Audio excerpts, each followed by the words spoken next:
नमस्कार, मैं महेंद्र अमूले।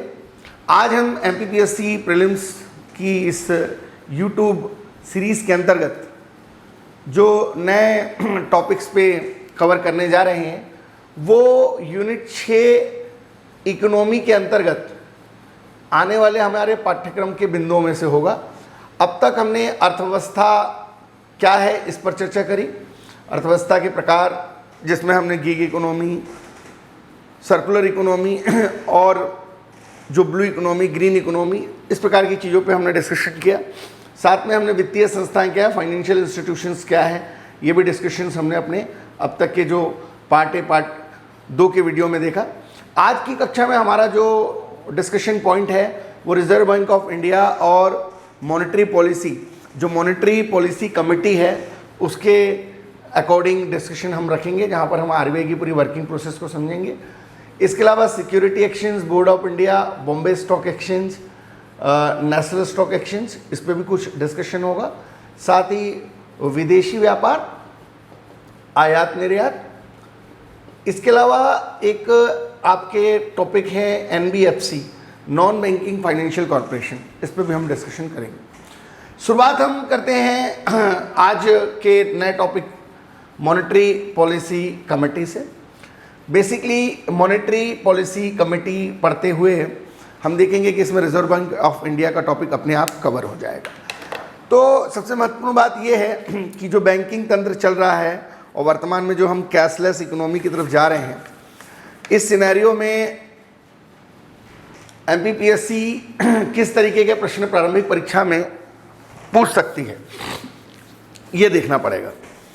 अगर हम पूरे पाठ्यक्रम पर नज़र डालें तो 10 यूनिटें एमपीपीएससी के प्रिलिमिनरी के पाठ्यक्रम में हैं और एक सिस्टम से अगर हम तैयारी करें तो एमपीपीएससी की जो यूनिट 1 एमपी का हिस्ट्री कल्चर, एमपीपीएससी के पूरे हिस्ट्री और कल्चर को हम डिटेल में पढ़ सकते हैं और पॉइंट वाइज उसके सिस्टमेटिक नोट्स बना के एमसीक्यूज़ पे हम क्वेश्चन प्रैक्टिस कर सकते हैं। यूनिट 2 भारत का इतिहास, यूनिट 3 मध्य प्रदेश का भूगोल, यूनिट 4 भारत और विश्व का भूगोल, यूनिट 5 मध्य प्रदेश की राजनीति, संवैधानिक तंत्र और मध्य प्रदेश की अर्थव्यवस्था, और यूनिट 6 में भारत की राजनीतिक व्यवस्था और भारत की अर्थव्यवस्था, और उस अर्थव्यवस्था के बिंदु को हम अभी डिस्कस करेंगे। यूनिट 7 में साइंस एंड टेक्नोलॉजी की कुछ नई चीज़ें और जनरल साइंस का कुछ बेसिक। इसके अलावा यूनिट 8 में national and international current affairs, famous स्थान, चर्चित व्यक्तित्व और जो भी सिनेरियो चल रहा है वर्तमान में। इसके अलावा कुछ खेलकूद से संबंधित संस्थाएं और खेलकूद एक्टिविटीज़, गतिविधियाँ। यूनिट 9 में इंफॉर्मेशन टेक्नोलॉजी और कम्युनिकेशन टेक्नोलॉजी, जो कंप्यूटर टेक्नोलॉजी से रिलेटेड चीज़ें, और यूनिट 10 में जो है आयोग। तो 10 यूनिटों को हम टॉपिक वाइज एनालिसिस करके अगर पढ़ें, ट्रेंड एनालिसिस देखें, तो इस बार पाठ्यक्रम बहुत अच्छा कर दिया है। इससे क्या होगा कि हर टॉपिक, हर यूनिट से कितने क्वेश्चन आने तय हैं, तो ये पढ़ने वाले के लिए भी बहुत आसान है और पढ़ाने वाले के लिए भी ठीक ठाक स्थिति है। तो उसी कड़ी में हम भारतीय अर्थव्यवस्था के टॉपिक आज देखने जा रहे हैं। भारतीय अर्थव्यवस्था क्या है, किस तरीके से काम करती है, वर्तमान सिनेरियो में क्या काम हो रहे हैं, वित्तीय संस्थाएं क्या हैं, यहाँ तक हम देख चुके हैं। आज की क्लास में हम reserve bank of India, monetary policy committee, NBFC, इसके अलावा security exchange board of India, Bombay stock exchange, national stock exchange, साथ में भारत का जो विदेशी व्यापार, आयात और निर्यात, इसको देखने जा रहे हैं। शुरुआत करते हैं मॉनेटरी पॉलिसी कमेटी से, मौद्रिक नीति कमेटी अर्थात आयोग। 2016 में सबसे पहले उर्जित पटेल कमेटी की रिकमेंडेशन पर ये मॉनेटरी पॉलिसी कमेटी आई, है ना। मॉनेटरी पॉलिसी कमेटी 2016 में लाई गई और ये एक फाइनेंशियल एक्ट के माध्यम से 2016 में एक गवर्नर, एक डिप्टी गवर्नर और एक सदस्य, ये 3 लोग आरबीआई की तरफ से रहेंगे, ऐसा इस कमेटी में बोला गया। एक गवर्नर, एक डिप्टी गवर्नर और एक आरबीआई का मेंबर। इसके अलावा 3 सदस्य जो रहेंगे वो सरकार की तरफ से रहेंगे इस कमेटी में, है ना। कुल मिलाकर के 6 सदस्य रहेंगे और ये इस तरीके का सिस्टम रहेगा। हमारे यहाँ जो है मॉनेटरी पॉलिसी कमेटी बनाने के पीछे कहीं ना कहीं जो मॉनेटरी पॉलिसी है उसको कंट्रोल करने का भी स्थिति बनाए रखना सरकार चाहती है, ऐसी मंशा जान पड़ती है। हमारे यहाँ जो एक डर्टी फ्यूचर सिस्टम है जिसमें आरबीआई के कार्यप्रणाली को ओवरलैप करने का प्रयास किया जाता रहा है और इसी कड़ी में हम इसको संदर्भ में देख सकते हैं। परंतु क्योंकि प्रारंभिक परीक्षा के लिए हमको रिजर्व बैंक ऑफ इंडिया पढ़ना है, अथवा टू द पॉइंट की बातें याद रखनी है कि भाई आरबीआई में क्या है, कब बना, कैसे बना, है ना, तो हम उतनी ही चीज़ें देखें जो हमारे प्रीलिम्स के लिए इंपॉर्टेंट है। तो ये मॉनेटरी पॉलिसी कमेटी 2016 में बना, उर्जित पटेल कमेटी की रिकमेंडेशन पर बना। ये 6 मेंबर इसमें रहेंगे। इसमें रिजर्व बैंक ऑफ इंडिया के जो है एक गवर्नर, एक डिप्टी गवर्नर और एक मेंबर रहेंगे। इसके अलावा भारत सरकार की तरफ से जो है, आरबीआई की तरफ से जो है वो यहाँ पर जो है एक बड़ी कमेटी यहाँ पर बनाई जाएगी आरबीआई की तरफ से, जिसमें आरबीआई के 3 मेंबर रहेंगे और 3 मेंबर जो है सरकार की तरफ से रहेंगे। 6 सदस्यीय कमेटी रहेगी। कॉशिंगोट राइट्स, जिसको हम बोल सकते हैं निर्णायक मत अधिकार, है ना, तो ये निर्णायक मताधिकार या कॉशिंगोट राइट्स जो है, कॉशिंगोट राइट्स ये रिजर्व बैंक ऑफ इंडिया के जो गवर्नर हैं उनके पास रहेगा, है ना, और रिजर्व बैंक ऑफ इंडिया के गवर्नर के पास से कॉशिंगोट राइट्स रहेगा। निर्णायक मत कॉशिंगोट का तात्पर्य यह है कि गवर्नर को बराबर मत होने की स्थिति में अतिरिक्त गवर्नर को अलग से मत प्राप्त होगा।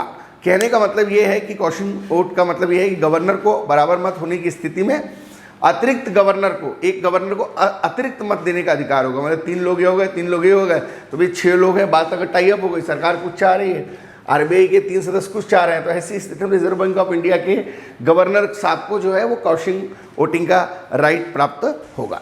अब इंपॉर्टेंट बात यह है कि 1935 से 2016 तक जो है, जब रिजर्व बैंक ऑफ इंडिया बना 1935 और 2016 तक अगर हम स्थिति देखें तो सबसे पहले चैम्बरलिन आयोग आया था 1919 में, और ये चैम्बरलिन आयोग के बाद जो है हिल्टन यंग कमेटी आई थी, हिल्टन यंग कमेटी 1926 में, और ये चैम्बरलिन आयोग और हिल्टन यंग कमेटी की रिकमेंडेशन के बाद ही आरबीआई एक्ट 1934 के द्वारा रिजर्व बैंक ऑफ इंडिया को 1935 में बनाया गया था, जिसका 1 जनवरी 1949 को राष्ट्रीयकरण किया गया था।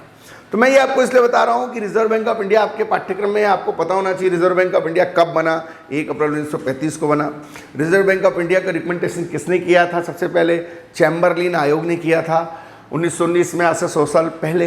हिल्टन यंग आयोग कमीशन ने किया था 1926 में। बाद में आरबीआई एक्ट 1934 के द्वारा जो है रिजर्व बैंक ऑफ इंडिया बना। 1935 से लेकर 2016 तक रिजर्व बैंक ऑफ इंडिया के द्वारा मॉनेटरी पॉलिसी बनाई जाती थी, लेकिन फाइनेंस एक्ट 2016 के द्वारा यह अधिकार चला गया मॉनेटरी पॉलिसी कमेटी के पास, और 2016 से यह अधिकार जब मॉनेटरी पॉलिसी कमेटी के पास गया तो मॉनेटरी पॉलिसी कमेटी को यह राइट हो गया कि अब मॉनेटरी पॉलिसी बनाने का राइट उनके पास आ गया। ये क्यों किया गया, इसकी आवश्यकता क्यों पड़ी, है ना, इसको थोड़ा समझते हैं।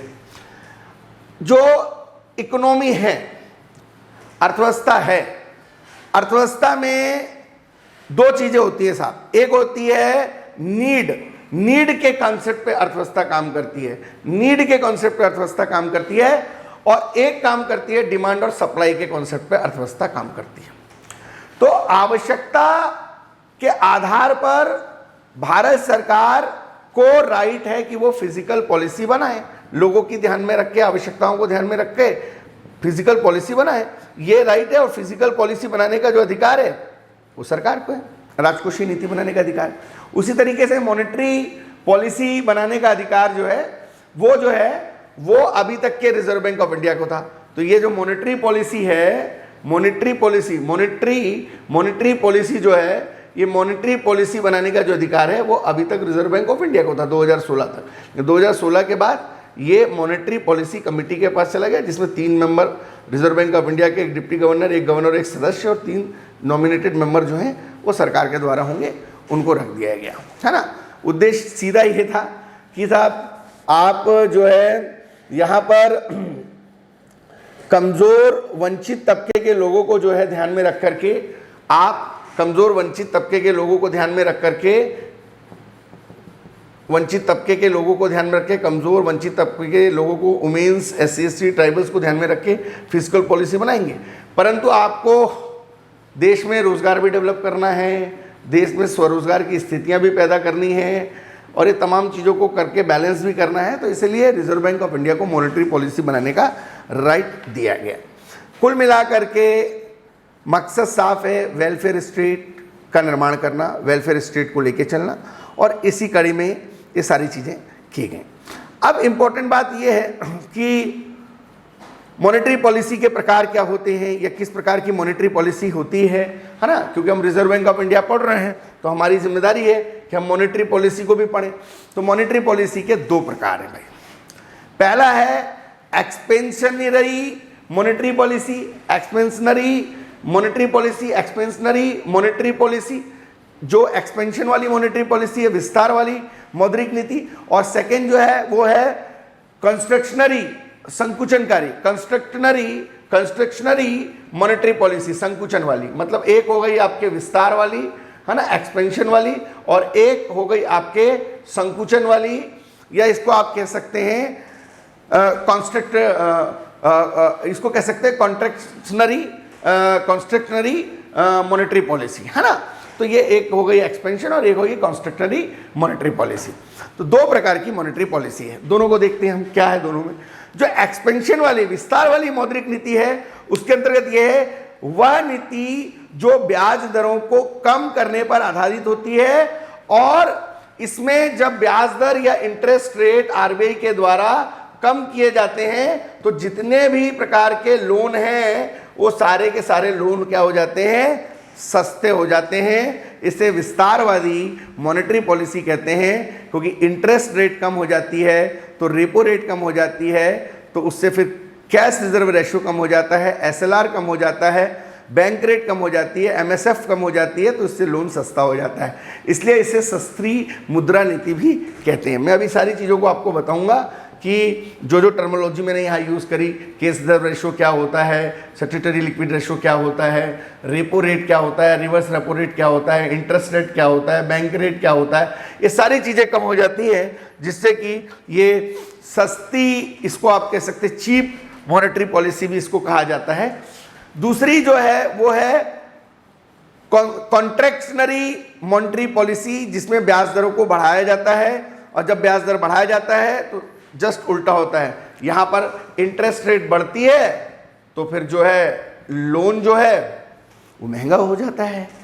और ये संकुचनकारी मॉनेटरी पॉलिसी है, इंटरेस्ट रेट बढ़ेगी तो केस रिजर्व रेशियो बढ़ेगा, स्टैट्यूटरी लिक्विड रेशियो बढ़ेगा, रेपो रेट बढ़ेगा, बैंक रेट बढ़ेगा, और जो मार्जिनल स्टेबिलिटी फैसिलिटी वाली चीज़ें हैं वो भी बढ़ेंगी। तो इसे महंगी मॉनेटरी पॉलिसी भी कहा जाता है। इस प्रकार की मुद्रा नीति तब अपनाई जाती है जब किसी देश में महंगाई या मॉनेटरी पॉलिसी के अंदर मुद्रास्फीति की स्थिति आती है, तो इसको नकारात्मक मॉनेटरी पॉलिसी भी कहा जाता है ना। और इस प्रकार की चीज़ें होती रहती हैं, कुछ लाभ भी हैं इसके, कुछ नुकसान भी हैं इसके, तमाम प्रकार की चीज़ें हैं। अब हम यहाँ पर जो बात करने जा रहे हैं, सबसे इम्पोर्टेंट बात जो है, हमारे यहाँ रिजर्व बैंक ऑफ इंडिया जो है वो एक सेंट्रल बैंक के रूप में काम करता है। जब हम अभी रिजर्व बैंक ऑफ इंडिया पढ़ेंगे तो हर बैंक को अपना कुछ नगद राशि का कुछ पैसा रिजर्व बैंक ऑफ इंडिया के पास रखना पड़ता है, उसे केस रिजर्व रेशियो कहते हैं। हर बैंक को कुछ पैसा अपने पास रखना पड़ता है, इसे स्टैट्यूटरी लिक्विड रेशियो कहते हैं। जब रिजर्व बैंक ऑफ इंडिया किसी बैंक को लोन देती है एक नियमित ब्याज दर में, ब्याज दर पर, उसे रेपो रेट कहते हैं। कभी कभी रिजर्व बैंक ऑफ इंडिया को भी लोन की ज़रूरत पड़ती है, तो जब वो बैंकों से जिस ब्याज दर पर लोन लेती है कुछ समय के लिए अपनी सिक्योरिटी रखवा के, उसको रिवर्स रेपो रेट कहते हैं। इस सारी चीज़ों को हम देखेंगे। तो यहाँ पर अगली जो हमारी हेडिंग है वो है रिजर्व बैंक ऑफ इंडिया। लेकिन वो जानने के पहले यहाँ दो चीज़ें बहुत ज़रूरी हैं जिनको एग्ज़ाम के लिए इम्पोर्टेंट समझिए। 2016 में मॉनेटरी पॉलिसी कमेटी बनी उर्जित पटेल कमेटी की रिकमेंडेशन पर। इसके अंदर 6 सदस्यीय कमेटी बनाई गई, जिसमें रिजर्व बैंक ऑफ इंडिया के 3 मेंबर, एक गवर्नर, एक डिप्टी गवर्नर, एक मेंबर, और 3 भारत सरकार के द्वारा नॉमिनेटेड। और इकोनॉमी में एक नीड थ्योरी चलती है, एक सप्लाई थ्योरी चलती है। नीड थ्योरी कमज़ोर तबके के लोगों को ध्यान में रख के बनाई जाती है, इसलिए सरकार फिजिकल पॉलिसी बनाती है। और मॉनेटरी पॉलिसी 1935 से 2016 तक रिजर्व बैंक ऑफ इंडिया बनाती थी, परंतु अब मॉनेटरी पॉलिसी कमेटी आरबीआई और सरकार मिल करके बनाती है। मैंने एक बुनियादी बात बताई, रिजर्व बैंक ऑफ इंडिया 1935 में बना, और 1935 में रिजर्व बैंक ऑफ इंडिया बना चैम्बरलिन आयोग की रिकमेंडेशन पर और हिल्टन यंग कमेटी की रिकमेंडेशन पर, आरबीआई एक्ट 1934 के द्वारा। और 1 अप्रैल 1935 को रिजर्व बैंक ऑफ इंडिया का गठन हुआ और 1 जनवरी 1949 को जो है वो रिजर्व बैंक ऑफ इंडिया का राष्ट्रीयकरण, नेशनलाइजेशन कर दिया गया। अब हम बात कर रहे हैं रिजर्व बैंक ऑफ इंडिया के अंतर्गत आने वाले कुछ अदर इंपॉर्टेंट पॉइंट्स की।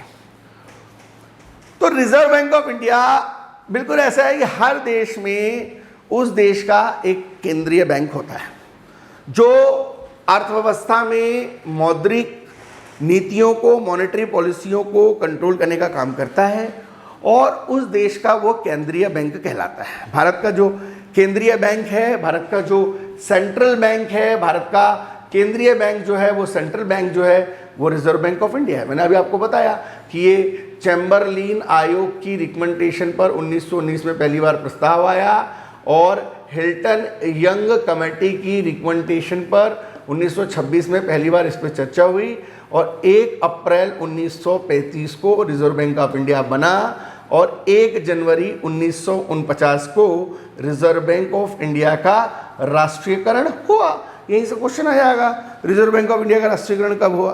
तो स्थापना 35, कमिटी चैम्बरलिन आयोग और Hilton young committee, act RBI act 1935। शुरू में इसका हेडक्वार्टर 1935 से लेकर 1937 तक के वो कलकत्ता में था। 1935 से लेकर के 37 तक के इसका हेडक्वार्टर था कलकत्ता में। बाद में फिर वो मुंबई शिफ्ट हो गया 1937 में और अभी भी मुंबई में ही है अब तक। राष्ट्रीयकरण सिर्फ भारत के लिए काम करेगा, ये नेशनलाइजेशन है। 1 जनवरी 1949 को ऐसा रिकमेंड किया गया। 1 जनवरी 1940 से पहले जब इसका राष्ट्रीयकरण नहीं हुआ था तो हमारा reserve bank of India Myanmar के लिए भी काम करता था, पाकिस्तान के लिए भी काम करता था और भारत के लिए भी काम करता था। लेकिन आफ्टर राष्ट्रीयकरण ये सिर्फ भारत के लिए काम करने लगा। पहले इसके चेयरमैन थे ओसबर्न स्मिथ और वर्तमान में जो है वो शशिकांत दास हैं। पहले भारतीय जो थे वो सीडी देशमुख थे और वो 1942 से 1949 तक रहे। इसके अलावा भारत में बहुत सारे बैंकिंग से जुड़ी हुई गतिविधियों को संचालित करने में रिजर्व बैंक ऑफ इंडिया का ही रोल रहता है। तो हम यहाँ पर कुछ इसके फंक्शंस या इसके कार्य यहाँ पे देखते हैं।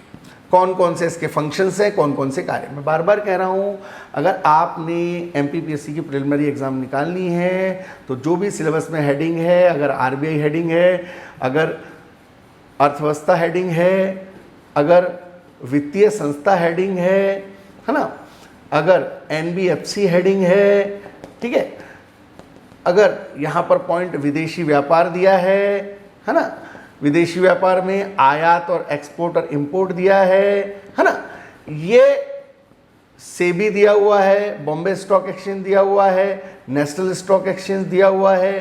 तो भैया अपना काम क्या है?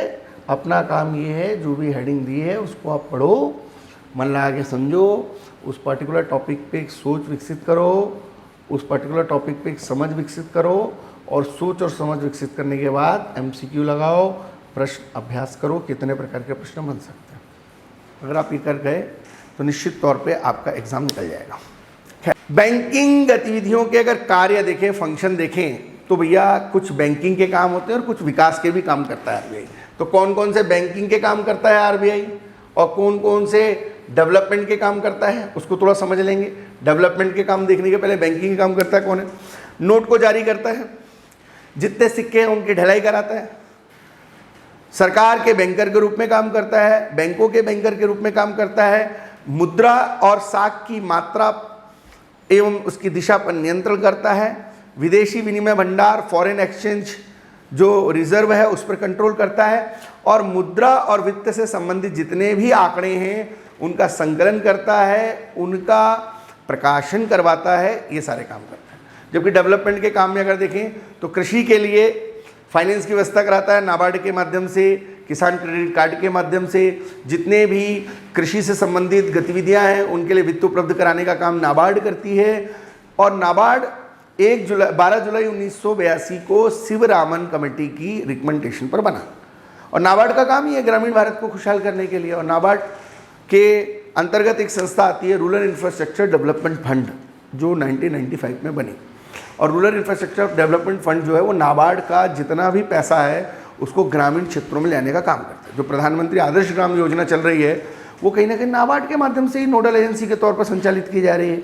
इसके अलावा जो 1998 से किसान क्रेडिट कार्ड स्कीम लाई गई, जिसमें किसान भाइयों को क्रेडिट के आधार पर किसान क्रेडिट कार्ड योजना के तहत लाभान्वित किया जाता है, तो वो भी कहीं ना कहीं आरबीआई के विकास संबंधित कार्य हैं। वरीयता क्षेत्र को निर्धारित करती है, प्राइमरी सेक्टर लैंडिंग डिसाइड करती है, प्राइमरी सेक्टर लैंडिंग। और प्राइमरी सेक्टर लैंडिंग में ये है कि भाई 18% पैसा हर बैंक जो है वो एग्रीकल्चर के लिए देगा, है ना। 12% पैसा हर बैंक जो है वो एमएसएमई के लिए देगा, और 10% पैसा जो है वो वीकर सेक्शन के लिए देगा। और इसके अलावा ये टोटल एक लिमिट तय कर दी है। पहले प्राइवेट बैंक के लिए 32 थी, गवर्नमेंट के लिए 40 थी। अभी गवर्नमेंट और प्राइवेट बैंक दोनों के लिए ये प्राइमरी सेक्टर लैंडिंग डिसाइड की गई है। ये सोशल बैंकिंग के अंतर्गत ये डिसाइड की गई है। सोशल बैंकिंग के अंतर्गत भारत में प्राइमरी सेक्टर लैंडिंग के लिए डिसाइड किया गया 18% हर बैंक को एग्रीकल्चर के लिए देना है, 12% मिनिमम स्मॉल इंटरप्राइजेस के लिए देना है, और 10% जो है वीकर सेक्शन के लिए देना है। विकास संबंधित कार्य। इसके अलावा 25% बैंक की शाखाएं, एटीएम जो भी हैं, ये आरबीआई का डेवलपमेंट वर्क है कि 25% बैंकों की जितनी भी शाखाएं आप खोलेंगे और जितने भी एटीएम आप डेवलप करेंगे वो ग्रामीण क्षेत्रों में डेवलप करेंगे। इसके अलावा मुद्रा के माध्यम से माइक्रो फाइनेंस की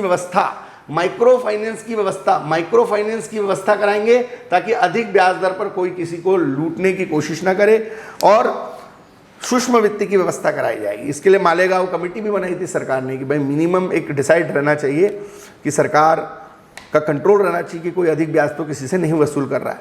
अलग अलग क्षेत्र में वित्तीय अनुसमावेशन लाने की कोशिश करेंगे, ज़्यादा से ज़्यादा लोगों को फाइनेंशियल इंक्लूजन लाया जाए, बैंकिंग सिस्टम से जोड़ा जाए, बैंकिंग अवेयरनेस से जोड़ा जाए, तमाम प्रकार की चीज़ें। तो आरबीआई के द्वारा प्रतिवर्ष एक प्रस्तुत की जाने वाली रिपोर्ट होती है जिसमें मॉनेटरी और फाइनेंस से संबंधित आंकड़े प्रस्तुत किए जाते हैं, और ये आरसीएफ कहलाती है।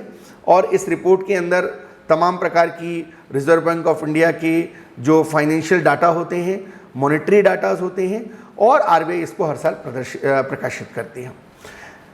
इसके अलावा कुछ संस्थाएं हैं जिनके बारे में जानना जरूरी है, जैसे कि सिडबी, लघु उद्योगों के लिए वित्त, है ना। 1990 में ये संस्था बनी, सिडबी ये 1990 में बनी। Small industry development bank of India, Lucknow में इसका हेडक्वार्टर है, और सिडबी जो है वो रिजर्व बैंक ऑफ इंडिया के अंडर ही काम करती है। इसके अलावा नेशनल हाउसिंग बैंक, राष्ट्रीय आवास बैंक, ये भी 1988 में बना, और ये भी रिजर्व बैंक ऑफ इंडिया का एक आनुषंगिक संगठन है जो हाउस लोन प्रदान करता है। इसके जो हेडक्वार्टर है मुंबई में है ना। तो सिडबी 90 में बना। Small industry development bank of India, इसका हेडक्वार्टर लखनऊ में है। नेशनल हाउसिंग बैंक 1988 में बना। यूपीएससी में भी क्वेश्चन पूछा है कि भाई राष्ट्रीय आवास बैंक के संदर्भ में क्या सही नहीं है। नंबर 1, ये 1988 में स्थापना हुई, और नंबर 2, ये आरबीआई का आनुषंगिक संगठन है। 1 और 2 दोनों सही है ना। 2009 या 2010 में यूपीएससी के अंदर भी ये क्वेश्चन पूछा हुआ है। एक्सिम बैंक जो है, Exim bank export import bank, अभी हम आयात निर्यात में पढ़ेंगे। तो एक्सिम बैंक जो है ये 1982 में बना, और एक्सिम बैंक का हेडक्वार्टर जो आयात निर्यात के लिए काम करता है ये 1982 में बना, मुंबई में इसका भी हेडक्वार्टर है। और तमाम प्रकार की चीज़ें जिनको यहाँ देखना चाहिए।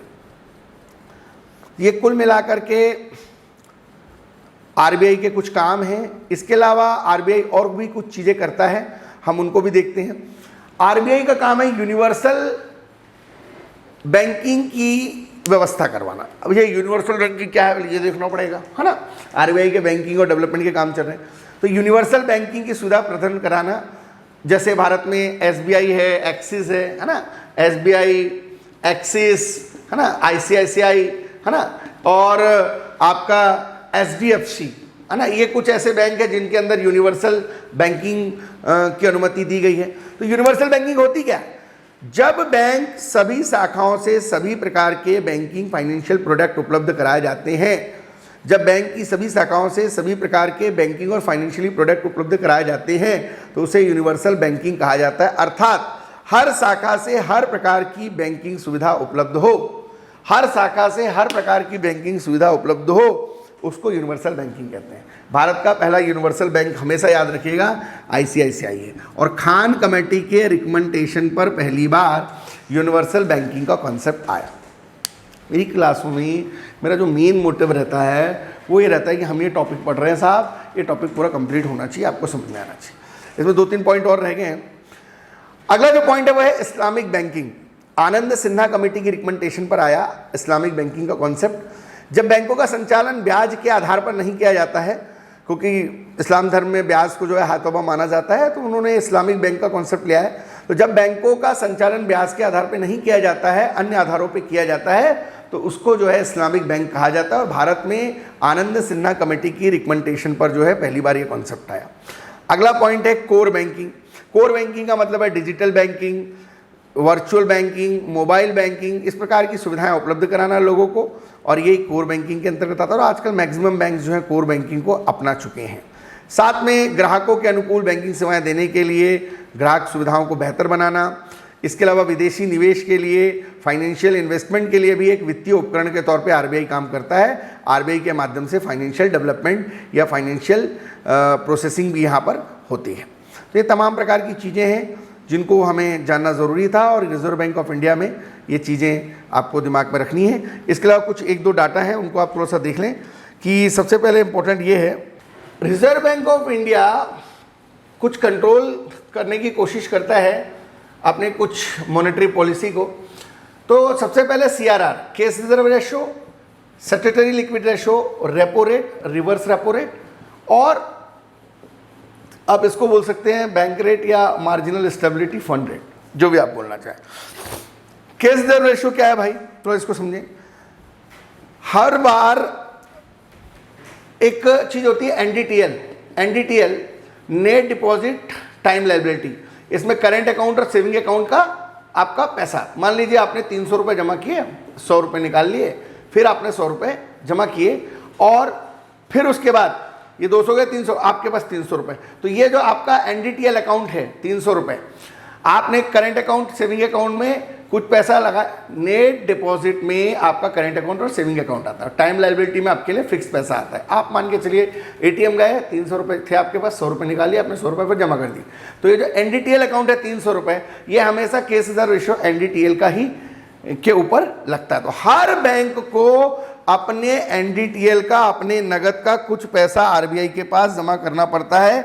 इसे केस रिजर्व रेशो कहा जाता है। वर्तमान में ये 3% है। तो सपोज करिए 300 रुपए के NDTL पे 3%, तो आपको भैया 9 रुपए जमा करना पड़ेगा रिजर्व बैंक ऑफ इंडिया के पास में। ठीक है, पहले क्या होता था, जो हर बैंक, ये RBI है, अब RBI जितने भी बैंक है उनसे CRR जमा करवाता था। ठीक है, मान लीजिए आपने NDTL अकाउंट 300 रुपए है, उसका 3% पे आपने केस रिजर्वेशन 9 रुपए जमा कर दिया, अब भी 300 रुपए नहीं रहेगा। मान लीजिए SBI के पास NDTL अकाउंट 10,000 करोड़, तो 10,000 करोड़ का 3% आपने RBI के पास जमा कर दिया।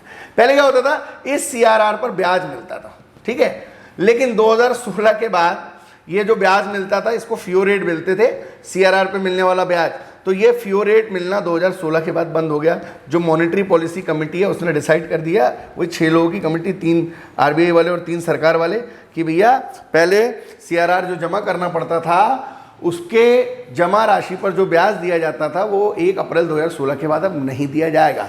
तो कुल मिला के CRR पर जो मिलने वाला ब्याज था उसको फ्यो रेट कहते थे। तो वर्तमान में CRR जो है, केस रिजर्व रेशो 3% है। जब 1986 में सुखमय चक्रवर्ती कमेटी की रिकमेंडेशन पर ये मॉनेटरी पॉलिसी के मापदंड आए थे, उस समय बोला भी गया था कि मिनिमम 3% होना चाहिए, मैक्सिमम 15 होना चाहिए। तो हमारी सरकार ने इसको मिनिमम लेवल पर लेकर आ गई। अब केस रिजर्व रेशो में मार्केट में अगर पैसे की कमी हो गई इन्फ्लेशन बढ़ने से और पंपिंग कराई गई, तो मान लीजिए 0.5 पे 20,000 करोड़ रुपए है ना, तो 1% पे जो है 40,000 करोड़ रुपए, तो 2% पे जो है 80,000 करोड़ रुपए, तो 3% पे 1,20,000 करोड़ रुपए, 4% पे जो है 1,40,000 करोड़ रुपए, 5% पे जो है 1,60,000 करोड़ रुपए। तो आप समझिए 9% था CRR, घटकर 6 हो गया, फिर हो गया 4% और फिर हो गया 3%। तो आप ये समझ सकते हैं कि 6% से CRR 3% हो गया, मतलब मार्केट में 1,20,000 करोड़ रुपए क्या किए गए, पंप किए गए। लेकिन हमको उतने डिटेल में नहीं जाना, आप तो बस इतना समझ लो, अपने NDTL अकाउंट का जो है कुछ पैसा हर बैंक को रिजर्व बैंक ऑफ इंडिया के पास जमा करना पड़ता है। मिनिमम 3% अभी वो निर्धारित है, उसे केस रिजर्व रेशो कहा जाता है। और ये NDTL अकाउंट का होता है। NDTL अकाउंट मतलब current account and saving account. 300 रुपये जमा किए, 100 रुपये निकाल लिए, फिर 100 रुपये जमा किए, तो जो फाइनली डाटा आया NDTL में 300 रुपये आया, तो ये 300 रुपये का 3% है ना, और ये निकाल के आपको जमा करना है। SBI के पास मान लीजिए 5,000 करोड़ रुपए हैं NDTL अकाउंट में, तो 5,000 इंटू 3/100, ये हो गया आपका CRR। वैसे हर बैंक को कुछ पैसा अपने पास जमा रखना पड़ता है, इसको बोलते हैं स्टैट्यूटरी लिक्विड रेशियो, और ये 18% है वर्तमान में। और ये 3 तरीके से हो सकता है, ये सोने के रूप में हो सकता है, ये फॉरेन करेंसी के रूप में हो सकता है, ये कैश हो सकता है, ठीक है। तो स्टैट्यूटरी लिक्विड रेशियो जो है, हर बैंक को कुछ पैसा अपने पास रखना पड़ता है, इस चीज़ को कहा जाता है आपका स्टैट्यूटरी लिक्विड रेशियो। इसके बाद जो हम बात करेंगे वो है रेपो रेट। रेपो रेट क्या है भैया? ये RBI है, ये बैंक है। बैंकों को कभी कभी पैसों की जरूरत पड़ जाती है तो RBI के पास जाते हैं, वो अपनी सिक्योरिटी जमा करते हैं, बदले में RBI उनको कुछ समय के लिए पैसा देता है, 7 से 14 दिन के लिए, कभी कभी एक बढ़ा भी देता है 2-4 दिन, है ना। तो 7 दिन से 14 दिन के लिए RBI अपने पास सिक्योरिटी जमा करा के पैसा दे देता है। ये जिस ब्याज दर पे देता है उसको रेपो रेट कहते हैं। वर्तमान में 4%। मान लो RBI ने 100 करोड़ दिए, तो 100 करोड़ पे वो 4% लगा के 104 करोड़ ले लेगा। कुल मिला के रिवर्स रेपो रेट और रेपो रेट में यही बेसिक अंतर है कि RBI से जब बैंक पैसे लेते हैं तो RBI के पास बैंकों को अपनी सिक्योरिटी रखना पड़ता है, बाद में रिजर्व बैंक ऑफ इंडिया दिए गए पैसे पर कुछ ब्याज लगाता है, जो ब्याज की दर होती है उसको रेपो रेट कहते हैं। वर्तमान में 4%। कभी कभी ऐसा होता है कि रिजर्व बैंक ऑफ इंडिया को भी बैंकों से पैसे की जरूरत पड़ जाए, ठीक है। सपोज करो रतन टाटा जी हैं, उनको साउथ अफ्रीका की एक कंपनी कोरस है, उसको खरीदना है, और वो 54,000 करोड़ की आ रही है। दुनिया की सबसे बड़ी कंपनी ऑर्सेलर लक्ष्मी मित्तल की, वो 33 मैट्रिक टन लोहे का उत्पादन करती है, कोरस वाली 19 मैट्रिक टन का करती है। रतन टाटा जी की कंपनी 6 मैट्रिक टन का करती है। अब कोरस कंपनी के खरीदने के लिए, अधिग्रहण करने के लिए उनको पैसा चाहिए, RBI के पास उन्होंने रिकमेंड किया, तो RBI ने बोला ठीक है हम अपने बैंकों से बात करते हैं, कुछ ब्याज दर पे लेते हैं। तो बैंक भैया RBI से भी जो है सिक्योरिटी जमा करवाते हैं, और फिर बैंक RBI को पैसा देते हैं, RBI थर्ड पार्टी को पैसा देता है। कुल मिलाकर के रिवर्स रेपो रेट में RBI भी कभी कभी बैंकों से मदद मांगती है, फाइनेंशियल मदद मांगती है। वर्तमान में रेपो रेट जो है वो 3.35 है, घटती बढ़ती रहती है। लास्ट डाटा फरवरी मार्च का है भाई, उसके बाद अभी बेसिक चेंज आया नहीं है, क्योंकि क्राइसिस मैनेजमेंट के दौरान RBI ने कोई बड़े बदलाव किए नहीं है। तो रिवर्स रेपो रेट अभी इस समय 3.35 है, ठीक है। CRR क्या हो गया? हर बैंक को अपने NDTL की नगद राशि का 3% वर्तमान डाटा के मुताबिक RBI के पास जमा करना पड़ता है। पहले इस पे ब्याज लगता था और ब्याज मिलता था, उस फियो रेट उसे कहा जाता था, लेकिन वो अभी बंद हो गया। दूसरा SLR, हर बैंक को कुछ पैसा अपने पास रखना पड़ता है, वो 18%, वो स्टैट्यूटरी लिक्विड रेशियो है। रिवर्स रेटो और रेपो रेट में मैंने बताया कि रेपो रेट अभी 4% है। जब रिजर्व बैंक ऑफ इंडिया बैंकों को पैसा देती है जिस ब्याज दर पर कुछ समय के लिए, और फिर उनको परसेंट पर लौटाना पड़ता है, तो वो प्रतिशत की जो दर है वो रेपो कहलाती है। कभी कभी रिजर्व बैंक ऑफ इंडिया को बैंकों से पैसा लेना पड़ता है, उसे रिवर्स रेपो रेट कहते हैं। अब MSF, मार्जिनल स्टेबिलिटी फैसिलिटी, ये क्या होता है साहब? कभी कभी reserve bank of India 1 day loan या कुछ कम समय के लिए लोन देती है, इसको मार्जिनल स्टैंडिंग फैसिलिटी कहा जाता है। और मार्जिनल स्टैंडिंग फैसिलिटी जो है वर्तमान में 4.25, ये एक दिन का लोन होता है ना। 365 दिन के लिए ब्याज दर अलग होती है ना। हालांकि 1 सितंबर 2011 के बाद बैंक रेट और मार्जिनल स्टैंडिंग फैसिलिटी रेट लगभग सेम हो गया है। तो वर्तमान में जो मार्जिनल स्टैंडिंग फैसिलिटी की जो दर है वो 4.25 है in the last data of reserve bank of India. तो मुझे ये लगता है यहाँ पे इस प्रकार की चीजें पूछी जा सकती है। केस रिजर्व रेशियो को आप अच्छे से समझ के पढ़ के जाइए, SLR को पढ़ के जाइए। RBI हर 3 महीने में पहले मॉनेटरी पॉलिसी लाती थी, अभी 4 साल पहले हर 2 महीने में लाती थी, अभी रिजर्व बैंक ऑफ इंडिया ने हर 2 महीने में वापस से चालू कर दिया है। तो हर 2 महीने में मॉनेटरी पॉलिसी आती है, डाटा आते हैं, और मॉनेटरी पॉलिसी के डाटा जो है कभी कभी चेंज भी होते हैं, कभी कभी उसमें स्टेबिलिटी भी बनी रहती है। तो वर्तमान में रिजर्व बैंक ऑफ इंडिया हर 2-2 महीने में मॉनेटरी पॉलिसी में चेंज करती रहती है, कभी 2.5-3 महीने में करती रहती है ना, ऑफिशियली। और ये सारा कुछ मैनेजमेंट जो मॉनेटरी पॉलिसी का होता है, ये मॉनेटरी पॉलिसी कमेटी डिसाइड करती है। वही कमेटी है जो 3 मेंबर RBI के और 3 मेंबर भारत सरकार के, ठीक है। रिजर्व बैंक ऑफ इंडिया में इतना ही पढ़ना है, इससे ज़्यादा कुछ नहीं पढ़ना। Thank you so much.